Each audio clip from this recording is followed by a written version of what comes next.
दोस्तों बात करें तो स्वागत है आपका एक नए पॉडकास्ट के अंदर। सबसे पहले यहाँ पे मैं बात करना चाहूंगा बीएसएनएल की। आप लोगों को मालूम है ना, जो बीएसएनएल है वो एक ऐसी कंपनी थी जिसकी हालत पिछले कुछ सालों से खराब थी, यहाँ तक कि वो हर साल सब्सक्राइबर लूज कर रही थी। लेकिन अगर मैं आप लोगों को बताऊं, इस समय बीएसएनएल अपने सब्सक्राइबर बढ़ा रही है और सिर्फ एक ही टेलीकॉम ऑपरेटर है जो अपने सब्सक्राइबर इंक्रीज कर रहा है। यार ये बहुत सरप्राइजिंग चीज है। सबसे पहले तो अगस्त के महीने में ऑफिशियल टीआरएआई की जो रिपोर्ट आई, पता चलता कि बीएसएनएल ने 2.5 मिलियन 25 लाख सब्सक्राइबर्स को गेन कर लिया। अब सोचो 25 लाख नए यूजर्स अगर बीएसएनएल के साथ जुड़ गए, एक बहुत बड़ी चीज है। इसके साथ मैं आपको यह भी बता देना चाहता हूं कि बीएसएनएल के साथ यहां पे इतना अच्छा ग्रोथ हो रहा है, अगर मैं इसे दूसरों से कंपेयर करूं तो दूसरे लोग नेगेटिव में ग्रोथ कर रहे हैं।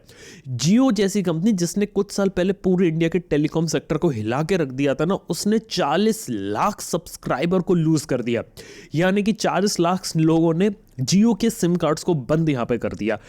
काफी बड़ा नंबर है और एक बात समझ में आती है कि बीएसएनएल के लोग पीछे जा रहे हैं और प्लस उसको अपना सेकेंडरी सिम कार्ड बना रहे हैं। और उसके पीछे का रीजन ये कि मार्केट में आज के समय में सबसे अफोर्डेबल प्लान्स बीएसएनएल के, जो उसके लिए एक काफी बड़ा प्लस पॉइंट है। लेकिन फिर एक सवाल आता है, सबसे सस्ता तो है लेकिन सर्विस का क्या इसका नेटवर्क मिलेगा?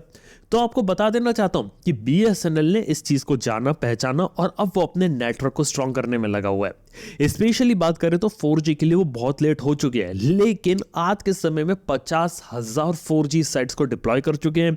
बहुत अच्छा नंबर है। इसके साथ में 2025 तक 1 लाख साइट कर देंगे ये लोग 4G इनेबल्ड, और इसी के साथ ही इसी बीच में 5G को भी इनेबल करेंगे। ये बात बहुत अच्छी लगती है। और इसके साथ जिन लोगों को बीएसएनएल के सिम कार्ड लेने के अंदर प्रॉब्लम आ रही थी, उनके लिए स्पेशल वेंडिंग मशीन्स को भी अरेंज किया जा रहा है, जहां पे वेंडिंग मशीन के अंदर आसानी से सिम कार्ड परचेज किया जा सके। यानी कि बीएसएनएल बहुत सही काम कर रही है, सही डायरेक्शन में बढ़ रही है और सही वक्त पे सही फैसला लेके उन्होंने अपनी जो डाउनवर्ड ट्रैजेक्टरी थी ना, उसे अपवर्ड कर दिया। इसे देखिए, बात समझ में आती है कि खेल कभी भी पलट सकता है। खेल हमेशा किसी एक खिलाड़ी के हाथ में नहीं रहता और कब कहां कौन बदल जाए, कौन आगे निकल जाए, कोई नहीं जानता। 2016 में हमें लगता था एयरटेल, वोडाफोन ये सब मार्केट को रूल करेंगे, फिर जियो आता है, खेल पूरा बदल देता है और लग रहा है कि इतने सालों के बाद जब जियो नंबर 1 पे था, अब बीएसएनएल ने ठाना कि अब हम दोबारा से गेम में वापस आएंगे। और इसमें बताऊं सबसे बड़ा इंपैक्ट किसका पड़ता है? वो पड़ता है कंज्यूमर का। कंज्यूमर को सही चीज सही रेट में देखने को मिलती है। इसके साथ ही अगर रेट्स के बारे में बात करें तो हाल ही में प्राइस हाइक हुआ था, आपको पता है, जुलाई के महीने में। हाल ही में एक खबर आ रही थी मार्केट में कि कंपनीज कुछ प्लान कर रहे हैं कि ये रोल बैक कर सकती है प्राइसेस को और जो रिचार्जेस के प्लान है वो कम कर सकती है, क्योंकि लाइसेंस फीस को कम करने के ऊपर इन कंपनीज का थोड़ा ज्यादा फोकस है। लेकिन मैं बता देता हूँ, सिर्फ रूमर है, इसमें कोई सच्चाई नहीं है। किसी भी कंपनी का कोई प्लान नहीं है यहाँ पे प्राइसेस को डाउन करने का। ये सिर्फ एक रूमर था और कुछ भी नहीं। जिस प्राइस हो चुका है वो प्राइस रहने वाला है, नीचे नहीं गिरेगा और कंपनियां आने वाले समय में इस प्राइस को और ऊपर ले जाएंगी। बस देखने वाली बात है कि कौन सी कंपनी से सबसे ज्यादा ले जाती है और कौन सी कंपनी इसको कम ले जाती है, बस यही चीज है। और हाँ, बीएसएनएल अगर अपना 5G जल्दी लेकर आए तो एक बहुत ही यहाँ पर सही काम होगा इधर। इसी के साथ ही बात करें तो काफी इंटरेस्टिंग न्यूज है मेरे पास आप लोगों से शेयर करने के लिए कि आप लोगों को मालूम है कि 2020 में गूगल के ऊपर एक छोटा सा केस हो गया था रशिया में, जहां पे रशियन कोर्ट ने बोला था कि गूगल को फाइन भरने के लिए। अब फाइन की जो अमाउंट था वो था तकरीबन $1000। और ये जो केस था ये था कि कुछ रशियन मीडिया आउटलेट्स से उनका कहना था कि उनका जो कंटेंट है वो सेंसर किया जा रहा है, ब्लॉक किया जा रहा है गूगल द्वारा यूट्यूब पे, जिस कारण से उन्हें फेयर चांस नहीं मिल रहा। अब इसी चीज के चलते उनके ऊपर फाइन लग गया, तकरीबन $1032 का फाइन लगा। और गूगल ने सोचा $1032 का फाइन कितना सा होता है, हम इसे इग्नोर कर देते, भरने की कोई जरूरत है नहीं, इतना छोटा सा अमाउंट है, हम तो इतने $1 बिलियन कंपनी क्यों भरे। लेकिन यहाँ पर एक ट्विस्ट था। कोर्ट ने ये बोला था कि $1032 का फाइन है, अगर इस हफ्ते नहीं भरोगे तो अगले हफ्ते वो डबल हो जाएगा, यानी कि उसके बाद वो $2000 हो जाएगा, फिर उसके अगले हफ्ते वो $4000 हो जाएगा, फिर $8000 हो जाएगा। और ये बात है 4 साल पुरानी। और उसके बाद हर हफ्ते ये अमाउंट डबल होते होते इतना बड़ा अमाउंट बन गया है कि इतनी धनराशि पूरी दुनिया में एग्जिस्ट ही नहीं करती। मैं आपको समझाता हूं, ये बन गया $2.5 डेकेलियन। और डेकेलियन का मतलब समझते हो? 2.5 ट्रिलियन डॉलर। इसमें कितने जीरो होते हैं ये भी नहीं पता, लेकिन हाँ, ये एक सबसे ज्यादा सरप्राइजिंग चीज है जो यहाँ पे गूगल के साथ हुई। हालांकि ये देखा जाए तो थोड़ा सा जोक भी लगता है और मार्केट में थोड़ा मजाक भी लगता है कि यार ये चीज देख के मुझे एक बात समझ में आ गई कि यार यहाँ पे कंपाउंडिंग जो इफेक्ट होता है ना, उसका लाइव एग्जाम्पल हमने देखा। शुरुआत में $1000 कितना छोटा सा अमाउंट लग रहा था, लेकिन धीरे धीरे बड़ा होते होते वो इतना बड़ा अमाउंट बन गया कि इतना बड़ा पैसा पूरी दुनिया में एग्जिस्ट ही नहीं करता है। ये सबसे बड़ी चीज चीज है। हालांकि चीजें काफी ज्यादा इंटरेस्टिंग है और कंपाउंड इंटरेस्ट का जो सही फॉर्मूला रहता है अगर आपको वो याद है तो उसमें क्या रहता है कि जो टाइम रहता है ना वो पावर में जाता है और टाइम जितना ज्यादा आप उसे दोगे उसके अंदर आपका जो अमाउंट होता है वो ज्यादा बड़ा होता जाएगा। इससे डिपेंड नहीं करता कि आपका प्रिंसिपल कितना बड़ा है, इंटरेस्ट कितना है, सिर्फ टाइम का खेल रहता है। और इसमें अगर आप देखेंगे तो अगर हर हफ्ते डबल हो रहा होता और 4 साल तक लगातार डबल हुआ पैसा तो फाइन का अमाउंट कितना ज्यादा पहुंच चुका है। अब हालांकि इतनी बात है कि गूगल इतना पैसा देने वाली नहीं है और रशिया और यूएसए के बीच में कुछ खास बनती है भी नहीं, तो रशिया में अगर गूगल बैन हो भी जाए तो यहाँ पे कुछ फर्क पड़ता नहीं है। लेकिन हाँ, ये भी इंटरेस्टिंग चीज थी टेक की दुनिया में जो मुझे लगा कि आप लोगों के साथ शेयर करना चाहिए। और इससे हमें एक सीख मिलती है कि जो कंपाउंड इंटरेस्ट होता है ना उसको हमें कभी नजरअंदाज नहीं करना चाहिए, क्योंकि कई बार एक छोटी सी चीज कब एक बहुत बड़ी चीज बन जाए क्या पता। इसके साथ अगली बार मैं बात करने वाला हूं सैमसंग के नए एक्सिनोस के बारे में। अब एक्सिनोस प्रोसेसर का एक नया वर्जन यहां पे निकल गया है 1580 जो कि बनाया गया बजट फोन्स के लिए। यहां पर देखा जाए तो एक्लिथ जीपीयू को यूज किया गया 37% फास्टर है प्रीवियस जनरेशन से और सीपीयू के अंदर कॉर्टेक्स A720 को यूज किया जा रहा है 2.9 गीगाहर्ट्ज का टॉप स्पीड पे। देखा जाए तो मिड रेंज फोन्स के लिए काफी सॉलिड चॉइस हो सकता है। इसके पावर्ड फोन्स आपको अगले साल के फोन्स में देखने को मिलेंगे। उम्मीद करते हैं कि A56 या A36 के साथ है और अगर एक्सिनोस के अंदर अगर अच्छा इंप्रूवमेंट हो रहा है, अच्छा प्रोसेसर आ रहा है और हीटिंग कम निकले, बैटरी लाइफ अगर आपको ज्यादा मिले तो एक अच्छी चीज हो सकती है।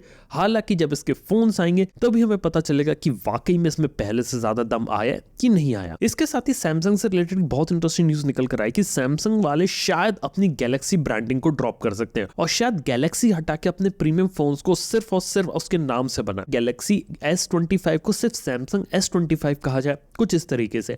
हालांकि एक जगह यहाँ पे स्लाइड निकल कर आई थी जहां पे सैमसंग ने लिखा था S25 सीरीज, गैलेक्सी S25 ने लिखा तो वहां से। और इसके साथ सैमसंग अपना अगले साल के लिए एक नया XR डिवाइस को भी प्लान कर रही है जो सीधे सीधे राइवल करेगा एप्पल विजन प्रो से। वो एक देखने वाली बात है यहाँ पे क्या रहता है। लेकिन एक बात बता सकता हूँ, गैलेक्सी ब्रांडिंग को शायद ड्रॉप शायद सैमसंग शायद अलग तरीके से करे या कुछ नई ब्रांडिंग लाइक, तो वो ही देखने वाली चीज है। लेकिन अभी भी इसके ऊपर कोई कंफर्मेशन नहीं है, ये एक रूमर बेस पे चल रहा है कि यहाँ पे सैमसंग इस ब्रांडिंग को ड्रॉप कर सकता है। अब अच्छा है कि बुरा है वो आप देखिए, लेकिन एक बात बता सकता हूँ कि अगर प्रोडक्ट में दम है तो उसका फर्क नहीं पड़ता कि वो गैलेक्सी ब्रांडिंग में कि सैमसंग ब्रांडिंग में, प्रोडक्ट अच्छा होना चाहिए, हमें तो उससे मतलब होता है। और इसके साथ ही बात करें तो इस सप्ताह एप्पल के लिए बहुत इंटरेस्टिंग था क्योंकि लगातार एप्पल ने इंटरेस्टिंग चीजें लॉन्च करी। सबसे पहले iMac को लॉन्च किया गया M4 चिप के साथ।